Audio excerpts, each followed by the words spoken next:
ایران میں ایشوز کے اوپر تحریکیں پہلے سے چل رہی تھی. ایشوز پہ جو تحریکیں چل رہی تھی ٹھیک ہے, امام خمینی نے اس کو منع نہیں کیا. ان تحریکوں کے اندر امام خمینی نے, جو لوگ امام خمینی سے باقاعدہ پوچھتے تھے یا ان تحریکوں کے اندر کہتے تھے بھائی یہ, مثلا میں آپ کو مثال دیتا ہوں, تیل کی قومیانی تحریک ایران کے اندر چلی. تیل کی قومیانی تحریک, وہاں پہ ایک نعرہ بلند ہوا. یہ چلائی ڈاکٹر مصدق نے, ڈاکٹر محمد مصدق اس کے سربراہ تھے, اور ان کے ساتھ جو مذہبی شخصیت تھی وہ آیت اللہ فیض کاشانی. دو بڑی شخصیات ایران کے اندر. یہ میں بات کر رہا ہوں اس وقت کی کہ جب مثلا میں اگر اس کا سن آپ کو بتاؤں تو یہ تقریباً 1945 سے 1950 کی بات ہو رہی ہے, اور انقلاب کب آیا ہے 1979 میں.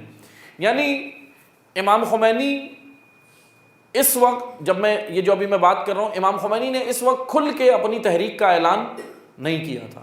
امام خمینی گراؤنڈ میں اس وقت نہیں تھے جس وقت تیل کی قومیانی تحریک چل رہی تھی. یعنی مثال کے طور پہ امام خمینی, یہ ہم کہہ سکتے ہیں تیاری تو کر رہے تھے, ایک تحریک کی تیاری اور یہ ساری چیزیں تو چل رہی تھیں, لیکن گراؤنڈ پر منظر عام پر امام خمینی اس وقت موجود نہیں تھے.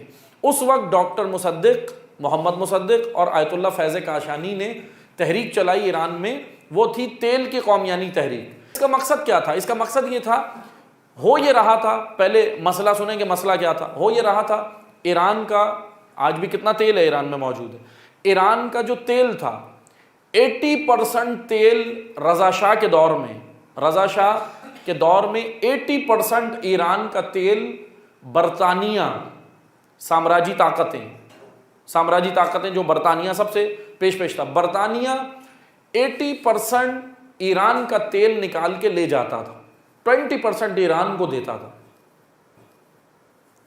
اور اسے اندازہ کریں, یہ وہی کام ہے جو, یہ کوئی نئے کام نہیں ہے, یہ تو پاکستان میں بھی ہو رہے ہیں. یعنی کسی ملک کی اپنی معدنیات ایک قوم کو ایسے غلام بنا دینا کہ اس کی اپنی معدنیات ہیں, لیکن اس قوم کو اپنی معدنیات کے اوپر بھی حقوق اپنے حاصل نہیں ہے, کچھ نہیں ملتا تھا. ایران میں یہ خطرناک کام یہ ہو رہا تھا پہلے سے.